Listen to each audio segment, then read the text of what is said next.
Hare Krishna, Namaste. Chapter 11, entitled as Vishwarupa Dharshana Yoga. Sloka 28 and 29. Yathā nadīnāṁ bahavo mbu-vegāḥ samudram evābhimukhā dravanti tathā tavāmī nara-loka-vīrā viśanti vaktrāṇi abhivijvalanti yathā pradīptaṁ jvalanaṁ pataṅgā viśanti nāśāya samṛddha-vegāḥ tathaiva nāśāya viśanti lokās tavāpi vaktrāṇi samṛddha-vegāḥ. From the previous two slokas, we understood that how everyone in the battlefield, everyone meaning all from the Kaurava side and some from the Pandava side, were rushing towards the mouths of the cosmic form. viśanti, rushing and entering. It is done because of the individual who choose to enter. Everyone chooses their destination, either knowingly or unknowingly through their actions. It is not the Lord who enforces anyone to their destination. When one meets their end, they also end their connection to those things that they possess. The two main things that they lose is ahankara and mamakara. That is, whatever a person may be thinking during his lifetime that he is so and so has to come to an end. Whatever a person is thinking that belongs to him, that also has to come to an end, because he is not going to be anymore whatever he thought all this while as a famous person, as a king, or whatever he may be. Or a person may have a greater wealth and many properties. All those things has to be given up.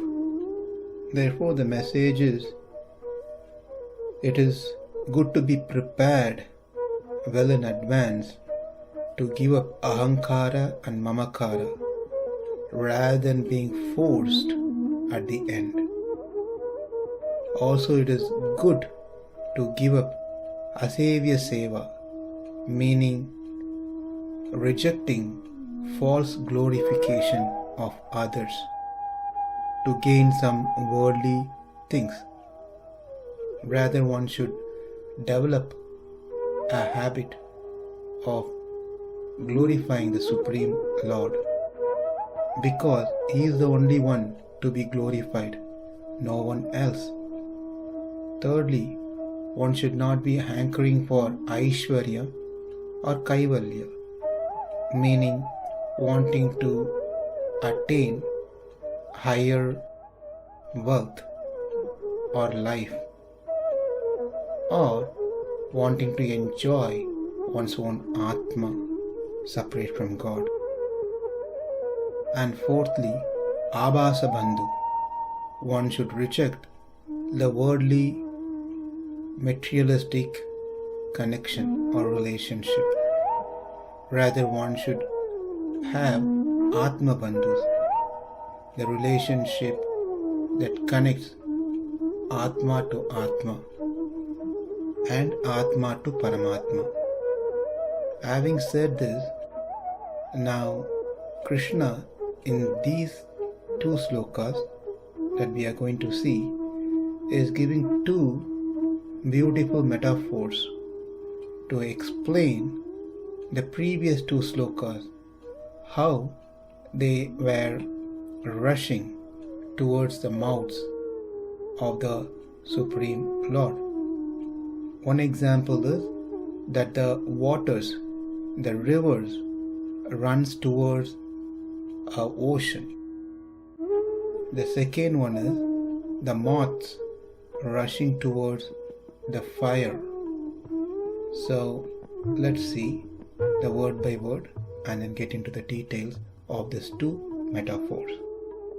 Nadīnāṁ, of the rivers, bahavo mbu-vegāḥ, many currents of waters, samudram, only towards the ocean, abhivijvalanti, directly, yathā dravanti, as they flow, tathā, similarly, nara-loka-vīrā, all these kings of the world, of this human society, abhivijvalanti, blazing, vaktrāṇi, your mouth, viśanti, enter into.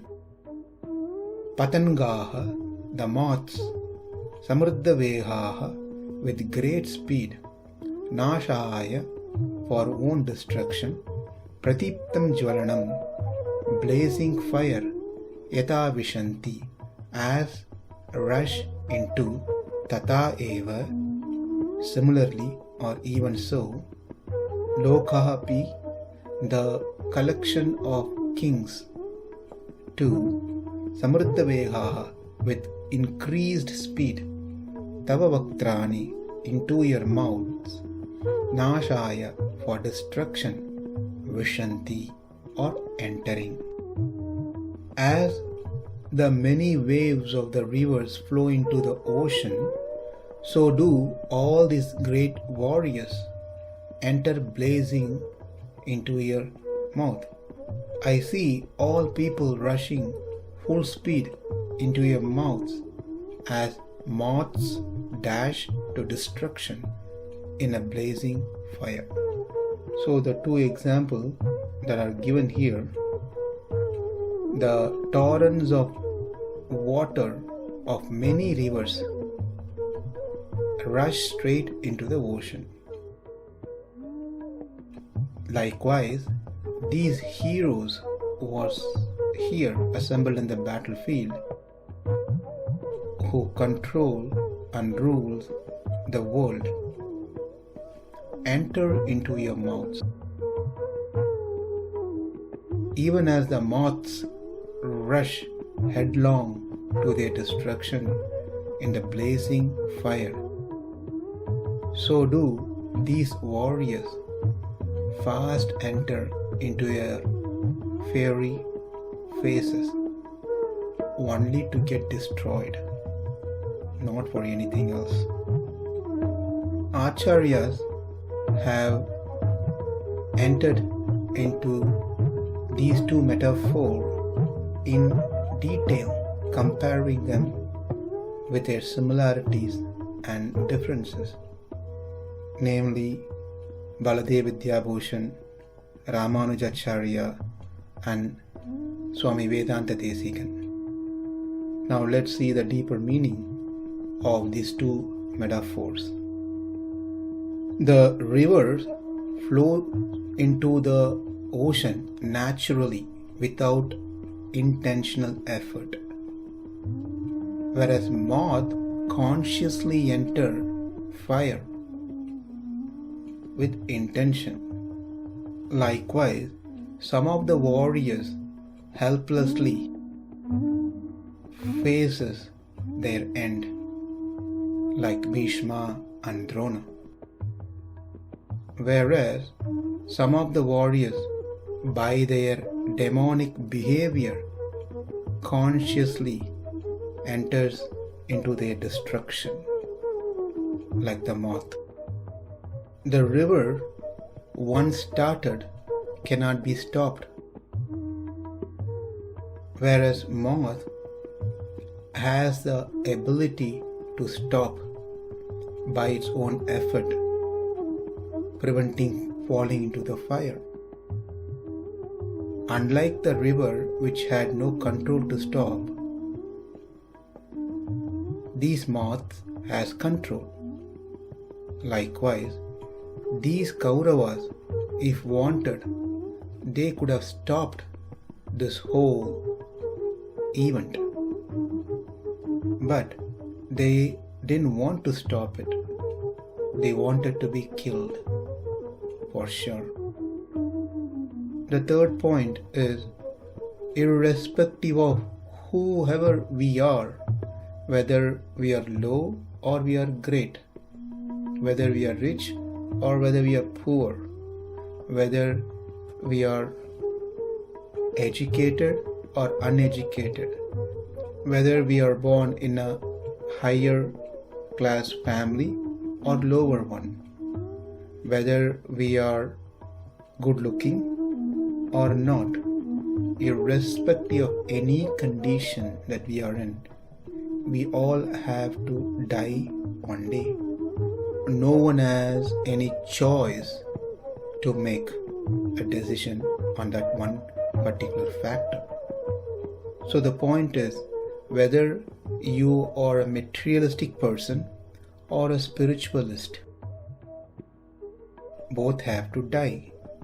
But the question is, what is that after death?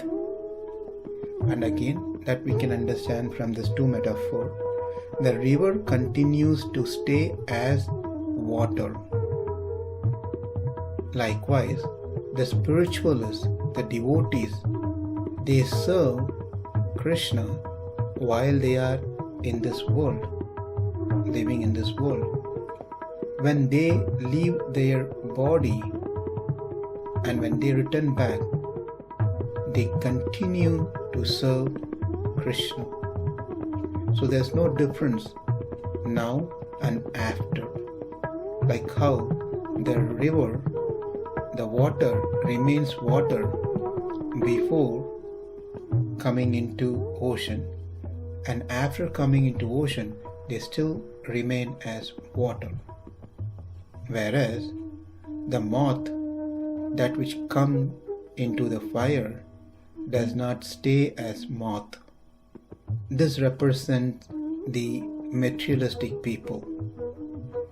They continue to take different life based on their karma. So the current body is destroyed and they get a new form, new body based on their karma. So that's a third point or difference. The fourth point is, once the rivers enters the ocean, they lose their individual names and forms.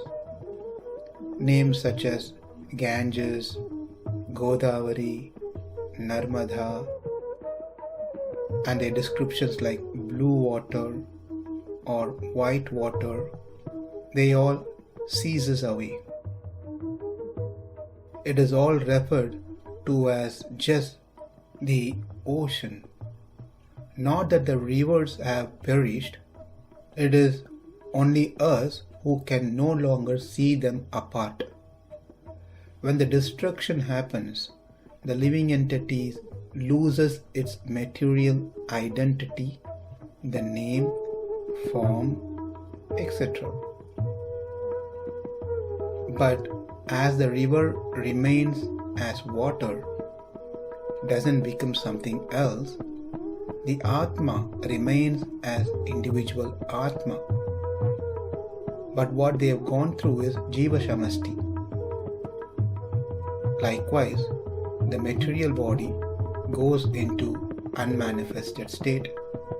When we take the metaphor of moths, it is different. It's not like the river. As soon as they fall into the flame, they are destroyed and converted into ashes, thus undergoing a transformation and taking on a new name and new form. This is due to the karma that Atma must take another new form, name, and so forth. That's a fourth difference.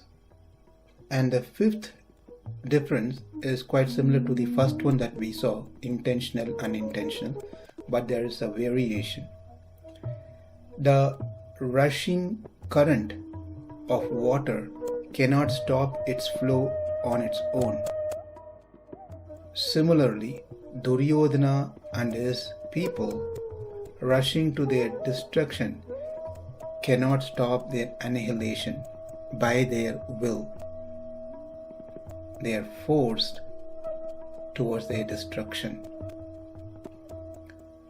Whereas the moths, their own destruction are happening by their own effort, falling into the flame and die. Duryodhana and his people brought about their death through their deeds, through their action, which was done on their own desire, interest. So the point is, moth, out of their own deeds, they get destroyed by entering into the flames. Likewise, Duryodhana and his people are destroyed because of their deeds and actions and intentions. The sixth difference is when the river rushes towards the ocean, on its way it nourishes the surroundings and the land that it passes through before reaching the ocean. Likewise, as the spiritualist, the devotees, as they are moving towards the Supreme Lord, on their way they try to benefit others by serving them in such a way that even others can join them going towards Krishna.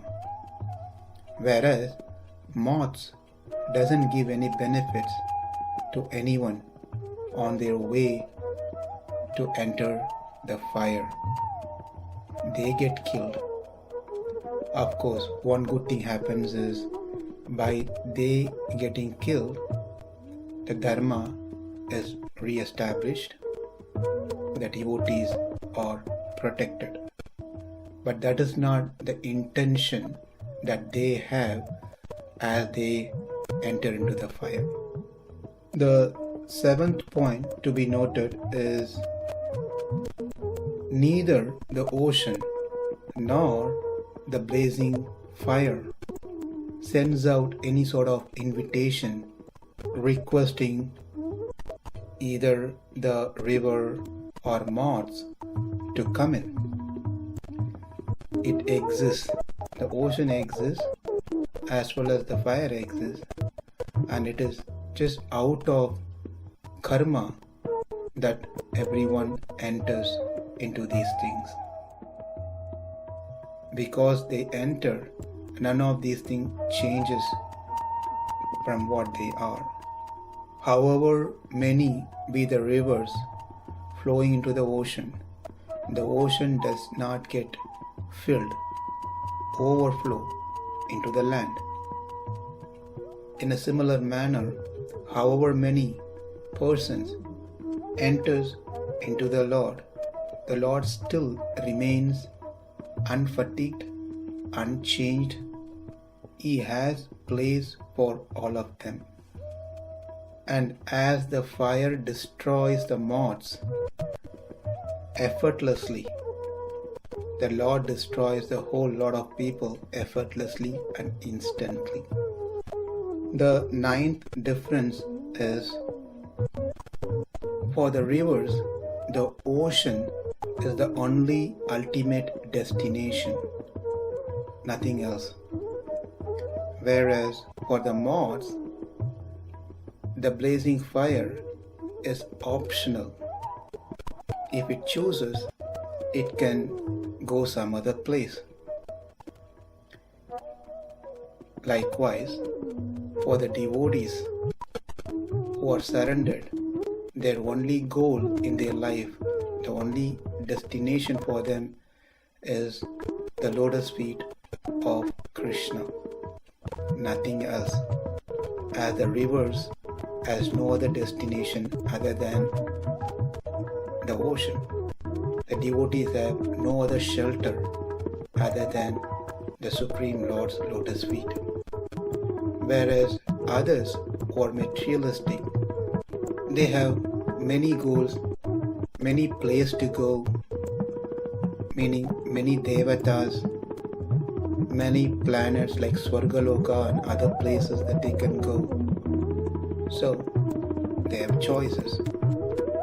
The 10th difference is the river that comes in contact with the ocean doesn't loses its life. It remains as river, water within the ocean. Whereas the moth that comes in contact with a blazing fire, not just fire, blazing fire, immediately loses its life. It is emphasized here as pradīptaṁ jvalanaṁ, blazing fire, not simple flame.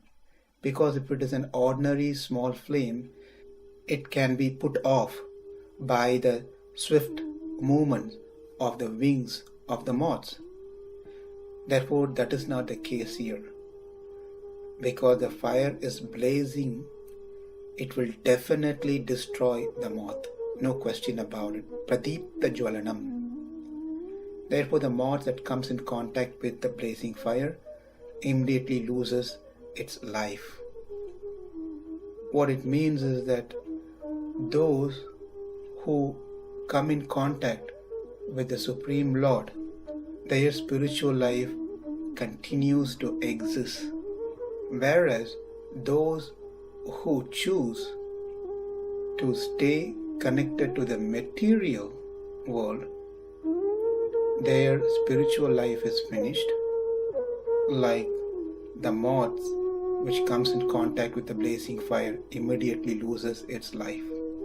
So these are some of the comparative study that's been done by acharyas. Another thing to be noted here is tathaiva nāśāya viśanti lokās. Lokās. Here it is not about the entire destruction or pralaya of all planetary system, the universes. It is to be understood that this is talking about the destruction that's going to happen in the battlefield in Kurukshetra. After this, we might have a question. If everything comes and falls on their own will, then what is the role of the Lord? What is He doing? That will be explained in the next sloka. Yathā nadīnāṁ bahavo mbu-vegāḥ samudram evābhimukhā dravanti tathā tavāmī nara-loka-vīrā viśanti vaktrāṇi abhivijvalanti yathā pradīptaṁ jvalanaṁ pataṅgā viśanti nāśāya samudra-vegāḥ tathaiva nāśāya viśanti lokās tavāpi vaktrāṇi samṛddha-vegāḥ. Namaste. Hare Krishna.